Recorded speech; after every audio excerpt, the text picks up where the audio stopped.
everyone, and welcome back to Presley Mania. My name is Rhonda, and I'm so happy that you have joined me today.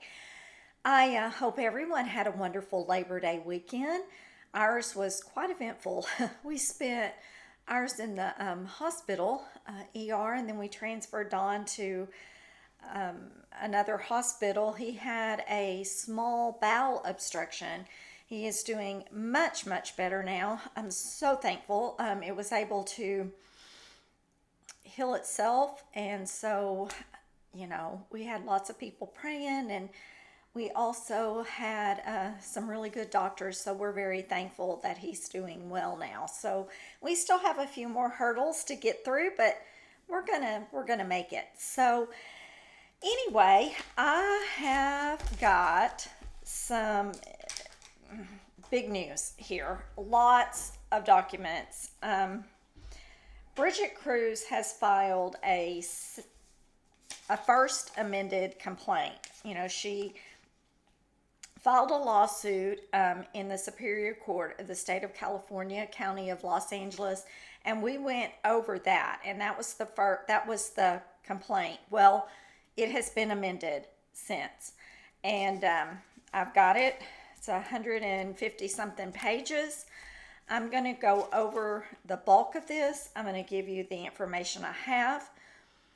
I do not have responses from Priscilla. I did check the court and I didn't see anything there. This was like last week, and I didn't see any responses from the initial complaint. That being said, I'm going to look again this week to see if I can locate those. I hope that they haven't been sealed. If they've been sealed, then I'm not going to be able to get them. But I would like to hear her responses to these claims that Brigitte has made. So we're going to get right into it. I'm going to go through it. I want you all to remember this is Brigitte. According to Brigitte, this is her complaint that has been filed against Priscilla. And so these are her allegations and her summary of the case. Okay? I do think it's important to note that this suit has been brought by Brigitte and Kevin Fialco as part, and also the companies that they represent that they had set up for Priscilla. And the complaint and the suit is against Priscilla Presley, Keough Morgan, and Doe's 1 through 10 inclusive, and they're not named. I don't know who those people are, but there is a potential for more people being named in this suit, and I think that's a key point. Okay, so it's going to be a lot of reading, so bear with me on that, and let's get started. Summary of the case. Elvis Presley is the king of rock and roll. Defendant Priscilla Presley. Defendant, or Priscilla, always wanted to be the queen. We've read some of this before, y'all. In reality, she is a calculated sociopath and master of deception who has lived off of and exploited the Presley name for her own personal gain.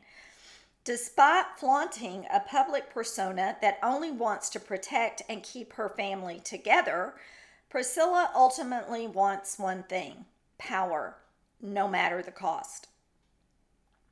She does anything she can to control her image with the public. Like a pit viper willing to prey on her own family, she even admits to pulling her late daughter, Lisa Marie Presley, off of life support despite clear directives from Lisa stating otherwise, and in the midst of Lisa's threat to sue her for misconduct in the upcoming book, Softly as I Leave You, Life After Elvis. And then there is another statement here that says Priscilla flatly rejected Elvis's plea. I think that's supposed to read Danny Keough, because according to the excerpts of the leaked book of Priscilla's And like I stated before, we can't know for sure that those are actual pages. I mean, with AI and everything nowadays, until I get that book in my hands and I am able to read it for myself, I cannot say beyond a shadow of a doubt that it looks like this is from her book, or that this quote is from her book. However, that being said, in the leaked excerpts that I have seen, they do look legit, but we'll soon know. Danny Keough says to Priscilla, "Don't go, Nona. Don't go. We can't leave her all alone." So I think that got maybe a little bungled a little bit, and instead of it saying Elvis, I think it probably should have said Danny Keough. So in fact, despite projecting a soft-spoken and almost naive image to the public, defendant Priscilla was and always has been ruthless and cunning. Her quest for power is closely followed by her thirst for money. To that end, Priscilla has a history of manipulating those closest to her for her own personal gain, including her late husband, Elvis Presley, her late daughter, Lisa Marie Presley, her granddaughter, Riley Keough, and now plaintiffs, who were directed by Priscilla to resolve and handle all of her personal affairs to maximize the value of her brand, and who refused to be taken advantage of by her long-standing pattern of schemes to defraud those closest to her. Priscilla demanded that plaintiffs comply with her incessant requests only to turn on them on a dime when she decided she was done having them do her bidding. There is a clear pattern supported by irrefutable documentation, and I have to say there are exhibits that substantiate a lot of the claims that Brigitte is making, and I will try to go over them. I'm not sure I'm going to be able to get through all of this today. I'm really going to try. So we'll just see how far we get, okay? But y'all, this is some of this is it's kind of taken me back a little bit. A lot to unpack. Priscilla's first victim was Elvis, who she married on May 1st, 1967, thereafter giving birth to Lisa on February 1st, 1968. After just over 5 years of marriage, Elvis and Priscilla divorced, entering into a property settlement agreement and marital termination agreement, collectively the marital dissolution agreements, each on August 15th, 1972. See Exhibit 1 and Exhibit 2, and she's attached copies. Under the marital dissolution agreements, Priscilla unequivocally waived the right to inherit anything from Elvis's estate. Priscilla knew she was entitled to inherit nothing from Elvis. And in fact, I have gone over these divorce documents before, and that is true. That is very true, and I'm going to read it to you guys. And while I'm on the subject, I am going to be going over Elvis's deposition from the divorce once again.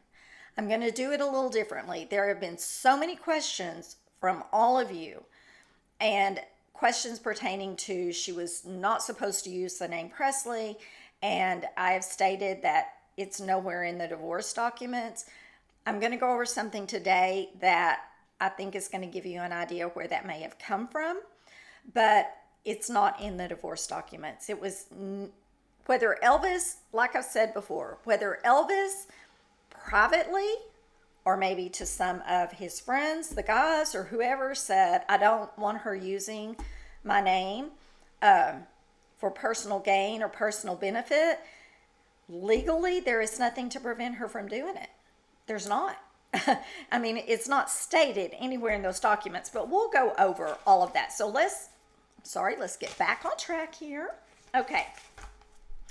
In regards to Priscilla knew she was entitled to inherit nothing from Elvis, This is according to the divorce waiver of right to inherit. Each party waives any and all rights to inherit the estate of the other at his or her death, or to take property from the other by device or bequest, unless under a will executed subsequent to the effective date hereof, or to claim any family allowances or probate homestead, or to act as personal representative upon intestacy of the other's estate, except as the nominee, and here's the key, except as the nominee of another person legally entitled to the right. Enter Vernon. Or to act as personal representative under the will of the other. Vernon. Unless under a will executed subsequent to the effective date hereof. Okay, well, I've seen Elvis's will. I've read it. I've gone over it on the show. Priscilla was entitled to nothing. It was all left to Vernon, Minnie Mae, and Lisa Marie. And upon Vernon and Minnie Mae's death, everything went to Lisa Marie. But Priscilla got to Vernon before he passed and had him sign over to her to be a trustee of Lisa's estate. Okay. Elvis then filed a petition to dissolve the marriage on August 18th, 1972, and a default was entered against Priscilla. Under the marital dissolution agreements, Priscilla was to be paid $100,000, equivalent to about $772,842.11 presently. That's in today's money. Broken down into two separate payments of $50,000 each. She also received a 1971 Mercedes-Benz, a 1969 Cadillac Eldorado, and a 1971 Harley-Davidson.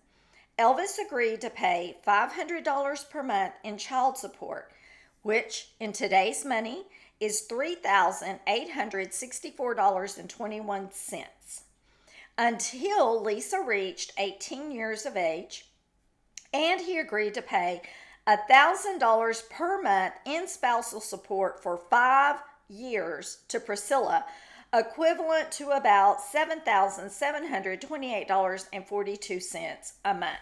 So, let's do some quick math here. I'm going to turn on my calculator really quick. I should have done this before the show started, but let's see what she was getting a month. $7,728.42. That's in today's money. That's what we're going to base it off of. So a month in today's money would be $11,592.63. Let's double check the math one more time, because that's just kind of how I am. I work with numbers all the time, and I want to make sure that I've got this correct. $11,592.63 in today's money. Now, that's a lot to live off of a month. And she ends up claiming that it wasn't enough. Okay. All right, let's get back to this. Elvis also agreed to pay for Lisa's medical insurance and education, and agreed to secure a life insurance policy for Lisa's benefit. So that's above and beyond what she was getting a month.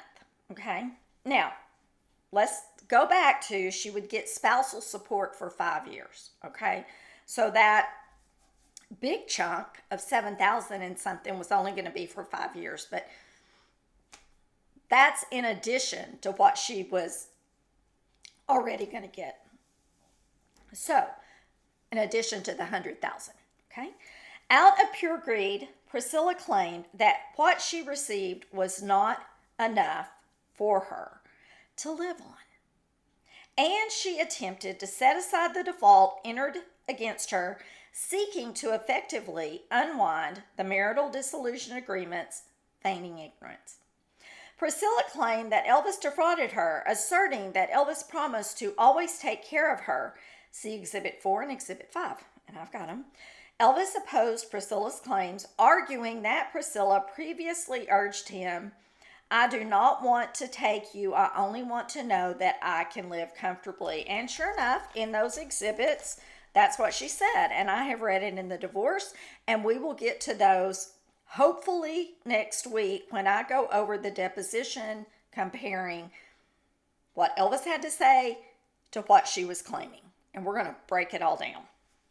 Despite assuring Elvis that she did not want to take him financially, Elvis was forced to renegotiate the marital dissolution agreements, entering into a modified settlement and marital termination agreement on October 4th, 1973. Elvis was forced to pay Priscilla $725,000 within 10 days of court approval, equal to about $5,274,995.50 in today's money, and an additional $720,000 equal to about $5,238,616.22 in today's money, broken down into installments of $6,000 per month. And she's brought the receipts to substantiate it, and I also have them in the divorce doc, so I know they're correct. Elvis was also forced to pay Priscilla 50% of the proceeds of the sale of his residence at 144 Monteville Drive in Los Angeles, California, and up to 1 year of spousal support in the amount of $4,200 per month, equal to about $30,558.59 a month in today's money. Priscilla's thirst for power and money was insatiable. Well, it's not painting a very good picture.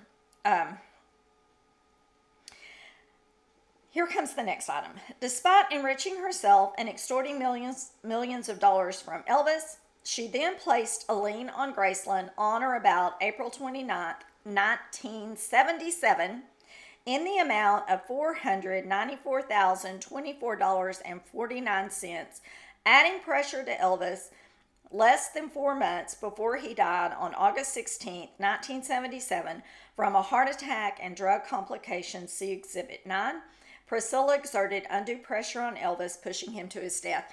Okay, I do know for a fact, and I stated this on the last show when I was talking about these documents, there was a lien filed for Priscilla by her attorney, Arthur Toll, in April of 1977. And it was placed on Graceland. It was. I mean, I've pulled it from the property records on the Shelby County website. So, and I have copies of it. I know that is true. So Brigitte has gone through and amended some things from her first complaint, and that's why we're going over these, because some things have changed and you need to know about it. All right. Priscilla wanted the spotlight after Elvis's death, but her daughter Lisa stood in the way.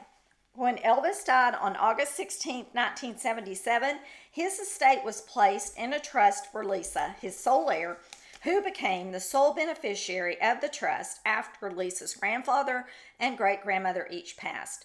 Elvis's father, Vernon, was the initial trustee and executor of Elvis's estate. Priscilla used the lien she placed on Graceland, strong-arming Vernon, who was on his deathbed in 1979 and was otherwise weak and unable to defend the estate, into making Priscilla the co-executor of the estate, taking over management of the trust. Since Priscilla divorced Elvis, she was entitled to nothing, as she was not mentioned in Elvis's will, and in fact, pursuant to her divorce agreement, she was supposed to stop using the surname Presley. We're fixing to get into this. After Elvis died in 1977, however, Priscilla continued to use the Presley name as she needed to exploit the name for her own financial gain, despite Elvis's wishes otherwise. Priscilla's use of the Presley name and ultimately her name, image, and likeness were and always have been crucial to her survival. Okay, I've pulled the divorce documents. Here's my binder of a bunch of different things. All right, this is a deposition that Priscilla gave during the divorce proceedings. All right, and it says, question. Well, did the subject matter that you wanted to live in the marina and be there quietly and without fanfare, publicity with your daughter come up as a reason why you were not going to file for a divorce and that Elvis would? Priscilla's answer, would you repeat that again, please? Question. I will try to make it a little bit easier for you. You have been using your former name, Bull U. She answered yes. Question. Correct? Question. When you told Elvis and Ed Hookstratton you were going to be living in the marina, you told them, didn't you, that you did not want to be living there and be known as Mrs. Elvis Presley? Answer, yes. Question. You told them, didn't you, that you wanted to be sure that you and your daughter Lisa had total privacy? Priscilla's answer, yes. Question. Didn't Ed also tell you that if you filed for a divorce, you would have to give your name as Mrs. Elvis Presley and disclose to the court your address as to where you and the baby were living? Answer. Well, it was very unclear to me when that was mentioned to me that Elvis would file and I wouldn't. Question. It was not mentioned to you? Answer. Yes, but I never understood the reason fully. I was just under the impression that it was better for Elvis to do it than for me to do it. Question. You didn't disagree? Answer. No, I accepted that. I felt whatever was fair was fair. And then it goes on to say, question. Was it mentioned by Mr. Hookstratton that if Elvis filed, there would not have to be any disclosure for court purposes of where you were living with Lisa? Answer, yes. There was some talk of that, yes. Question, you understood that, didn't you? In that right? Answer from Priscilla, yes, not fully, but I agreed. And then it goes on to talking about money and funding of the apartment and furnishings and all that kind of stuff. So I'm wondering if that's where some of the confusion lies, not only with this, but with some of you. Priscilla was wanting to use the name Bull U. She wanted to make it on her own, according to her. She wanted to prove that she didn't need to use Presley. Well, as we see later on down the road, she has gone back to that.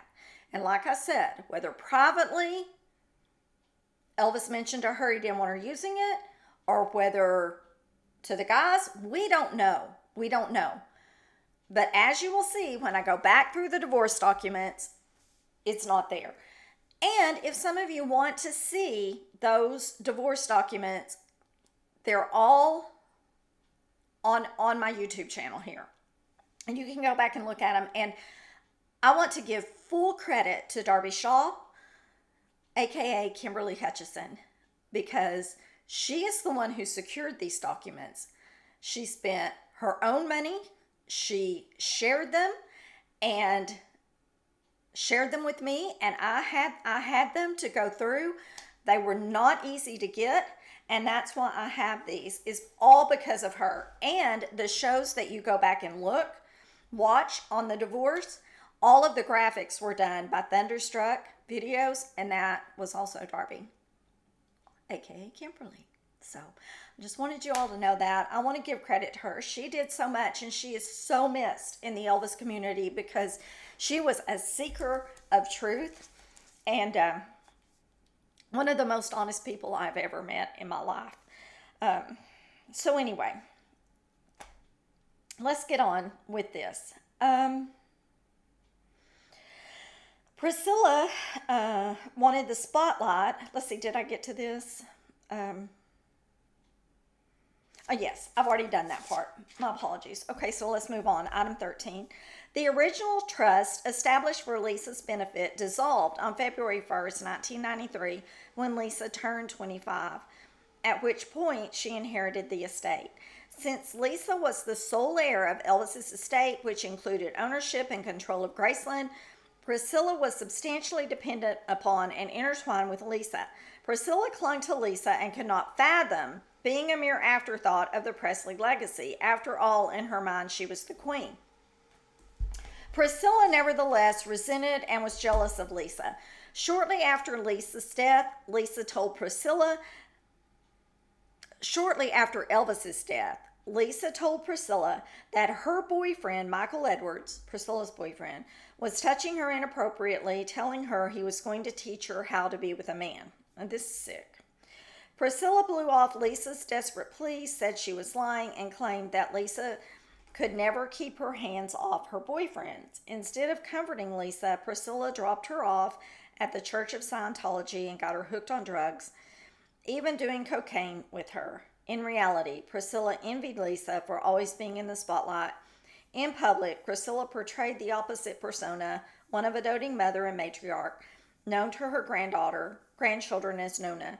This is a calculated image, but nothing could be further from the truth. Okay, I'm going to read exactly what Lisa said. This is from her book, From Here to the Great Unknown, about this situation with Michael Edwards. She said, I told my mom in the car the next day, and I watched her slam her foot down on the gas. At home, I ran to my room, and she flew into her room and slammed the door. Eventually, she called me in and said that Edwards wanted to apologize. Edwards was sitting on their bed looking very sullen and sulky. He said, I'm so sorry, but in Europe, that's how they teach the kids, so that's what I was doing. And that's sickening.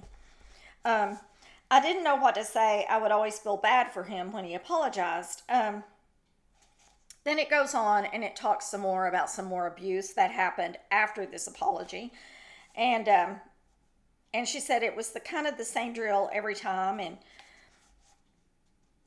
I'm not going to get into that. I'm sorry. She said I was 11, 12, and 13. So for 3 years this went on.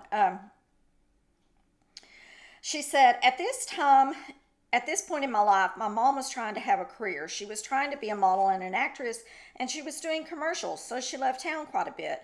And as crazy as this sounds, Edwards was there more than my mother. I was more used to having him around than her. So she didn't, here's the thing that gets me the most about that. Priscilla knew about the essay. She knew about it. Instead of making him leave immediately, she had him apologize. But for 3 years, this went on with her. 3 years. And she would even leave Lisa with him alone while she's off trying to make a name for herself, getting a career going, doing modeling, doing whatever. And it's gross and it's sick. And I hate it. And I hate that Lisa had to go through that. So I did want to clarify what Brigitte states here in the summary of the case, but then read you exactly what Lisa said. So I think the statement that Brigitte made is a little off compared to Lisa's account, but nevertheless, it did happen. When Lisa came into her inheritance in 1993 at the age of 25, she established her own trust, which was ultimately called the Promenade Trust. The trust was a revocable living trust designed to protect Lisa's assets and manage her inheritance from Elvis's estate, including Graceland, valued in aggregate at the time at around $100 million. Provident Financial Management's Barry Siegel, Priscilla's longtime financial manager, became heavily involved in managing Lisa's finances. Okay. Despite Elvis's wishes otherwise, Priscilla continued to exploit the Presley name to fund her lifestyle. Eventually deploying another part of her master plan to live off the Presley name, Priscilla demanded $13+ million in 2005 for her own personal gain, and so she could compete against Lisa's own daughter. See Exhibit 10.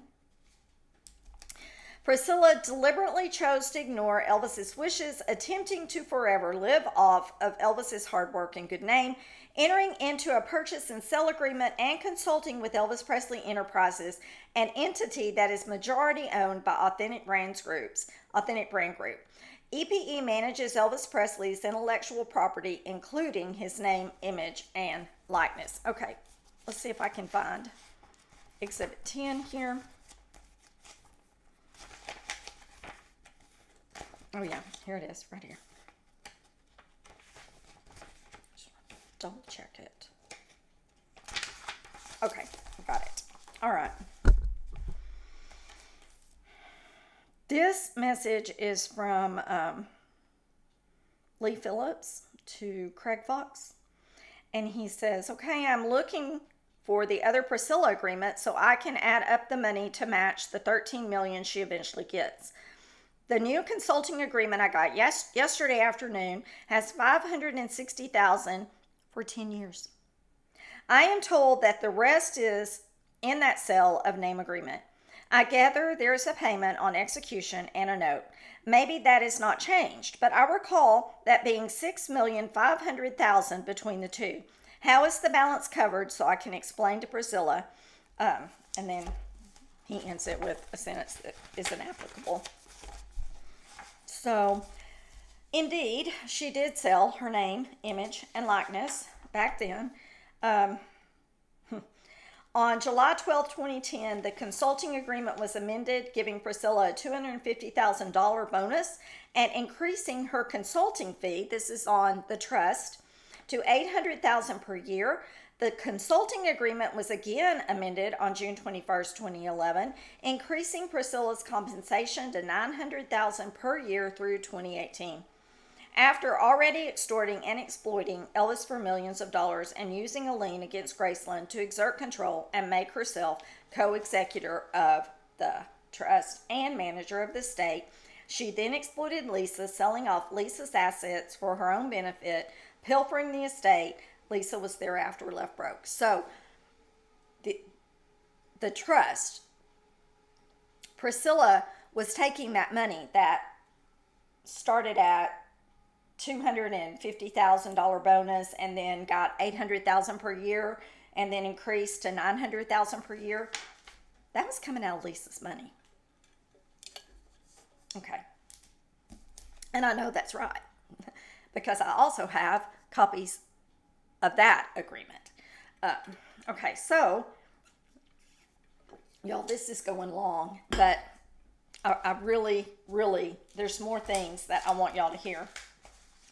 In 2010, under Siegel's and Priscilla's stewardship, and then not fully aware that Priscilla was pilfering her assets, Lisa amended the Promenade Trust, listing Priscilla and Siegel as co-trustees and executing an advanced healthcare directive where Lisa specifically instructed that she wanted her life to be prolonged as long as possible in making end-of-life decisions. And we went over that last time. However, after becoming aware that Priscilla and Siegel mismanaged her finances, stealing money from her, Lisa amended the Promenade Trust again in 2016, appointing herself as the trustee and listing her son and daughter, Ben and Riley Keough, as successor trustees.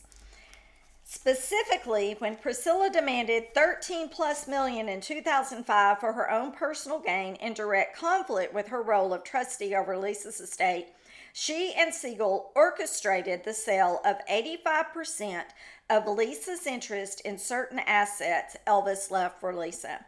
The deal structure Siegel and Priscilla facilitated was against Lisa's best interest. Specifically, the deal was structured as a sale instead of as a licensing arrangement, where the rights would revert back to Lisa in the event of a bankruptcy. The proceeds from the sale were invested in Core Media Group, the parent company of American Idol. While Lisa was on drugs and easily manipulated, Priscilla enriched herself to Lisa's detriment, forming a romantic relationship with Nigel Lithgow, one of the American Idol producers. Lisa discovered Siegel's and Priscilla's misconduct. And on March 11th, 2016, right before the Core Media Group filed for bankruptcy, April 2016, Lisa amended the Promenade Trust, removing Siegel and Priscilla as trustees. And she has indeed brought the receipts. There are copies of Lisa amending that trust, taking them off as trustees, making herself the sole trustee, and also, in fact, let's just read it so that there is no mistake and you guys know exactly. Certification of trust pursuant to California Probate Code Section 18100.5, signed by Lisa Marie Presley on June 16th, 2017. The sole currently acting trustee of the Promenade Trust is Lisa Marie Presley. Okay? And then if you go back to the exhibit right before that, it says, effective as of March 4th, 2016, Lisa Marie Presley shall serve as sole trustee of the trust and any trust created thereunder. Effective as of March 4th, 2016, all prior trustees, including without limitation, Barry J. Siegel, Priscilla Presley, Gary Hovey, to the extent they were serving as of March 4th, 2016, are removed as trustees. In the event that Lisa Marie Presley shall cease to serve as trustee of the trust, Riley Keough and Benjamin Keough shall serve as successor trustee of the trust and all trusts created thereunder. Okay.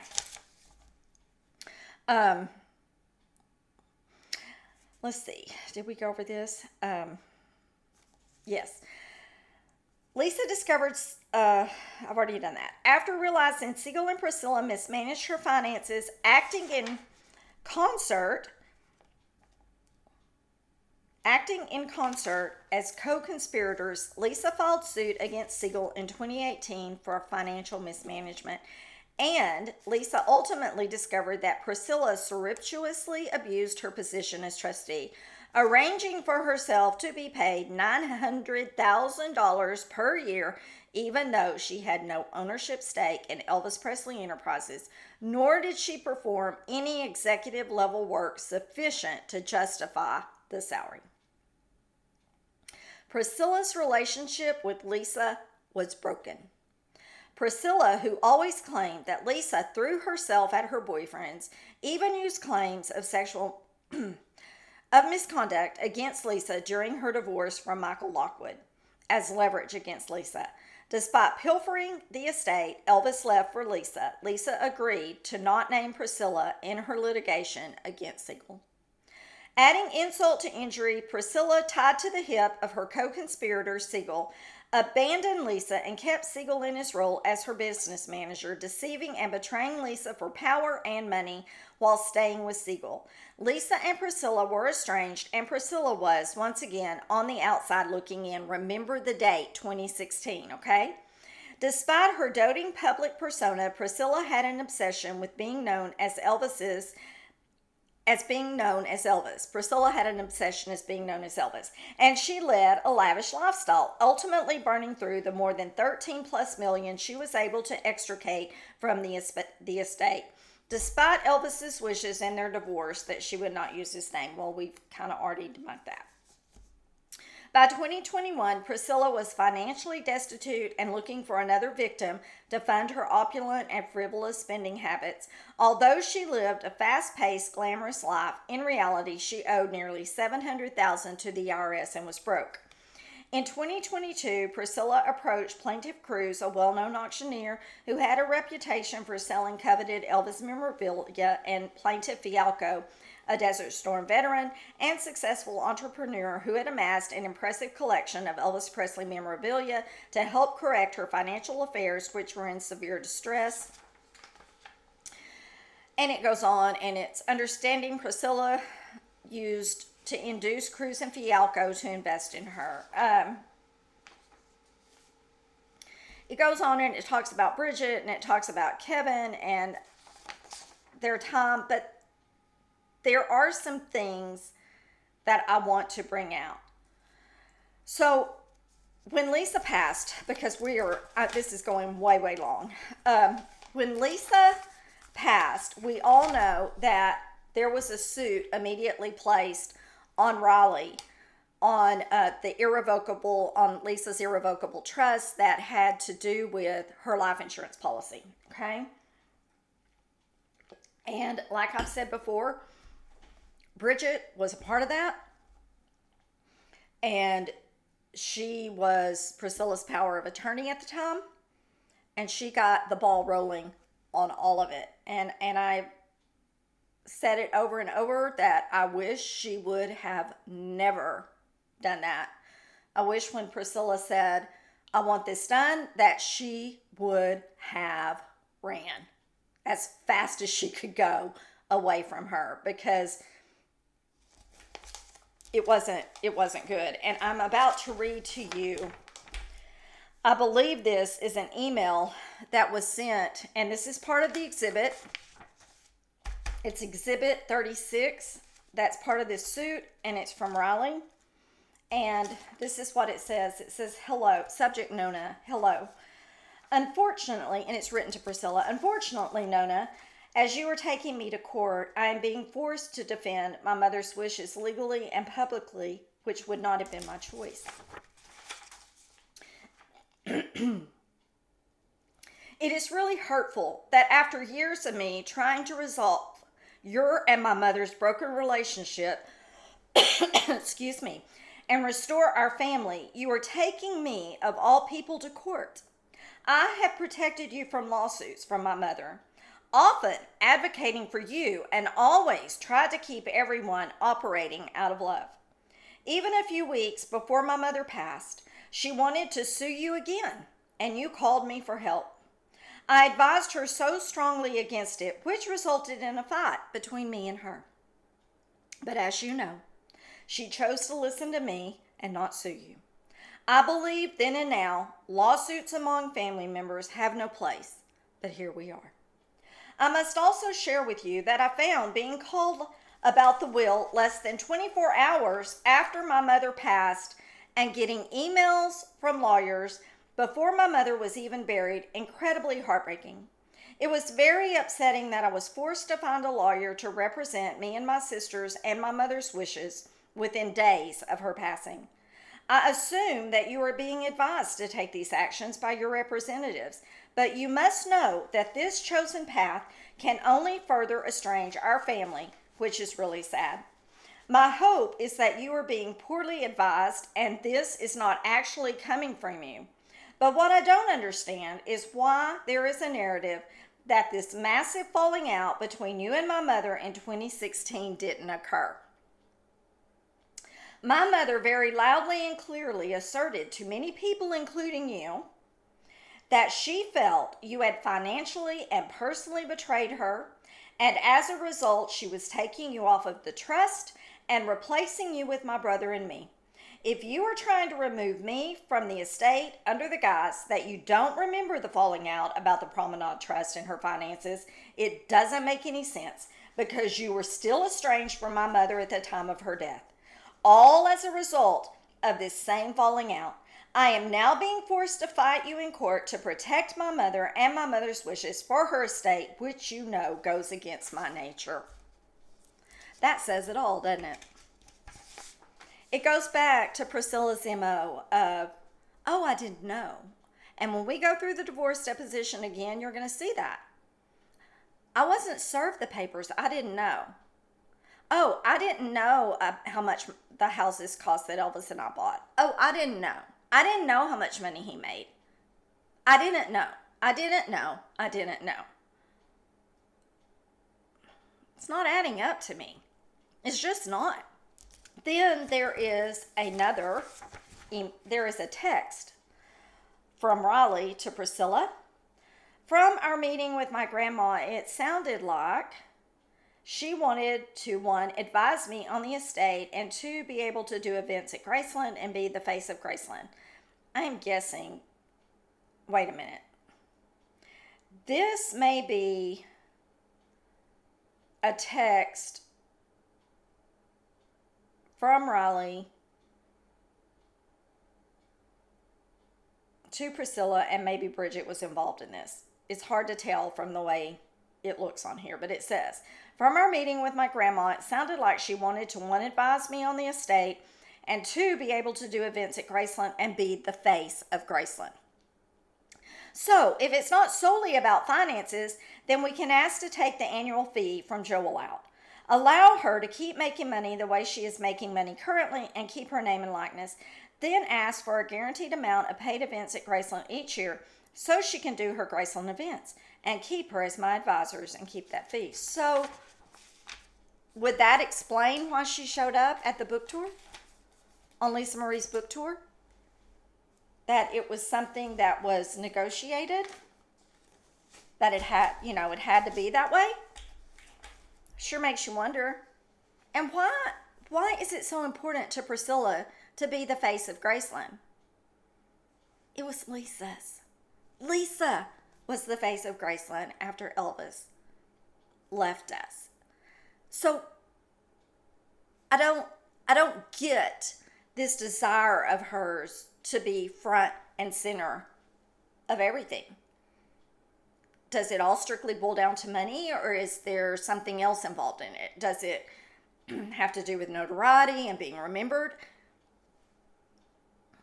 Your guess is as good as mine. I don't know, but it makes me sick. Okay, so we're going to have to get more into this later. I'm going to stop with that right now. I will tell you,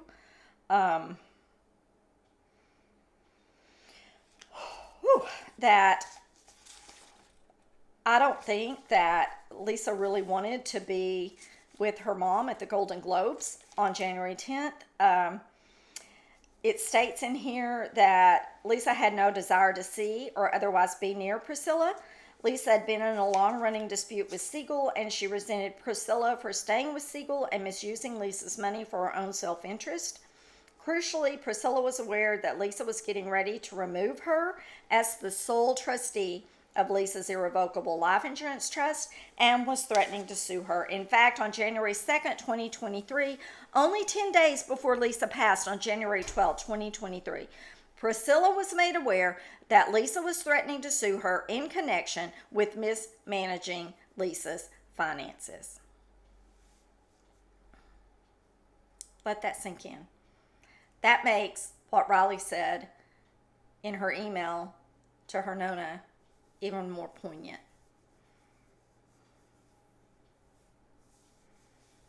Things weren't good between Lisa and Priscilla at all. It was evident in the book that she wrote. I feel like there have been quite a few things that have been left out of that book. Whether it had anything to do with Riley's agreement with Priscilla, or whether it was Riley's own discretion that she left them out, we'll never know. But things aren't completely right in that family. I don't know what's going on now between Riley and Priscilla, but I can tell you that I'm wondering if a lot of it is for appearance sake only. And I guess time will tell the more it comes out.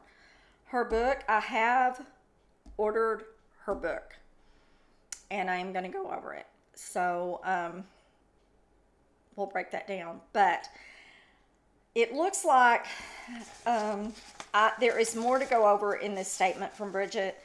I will do a part 2 on this. I'll try to do that early next week.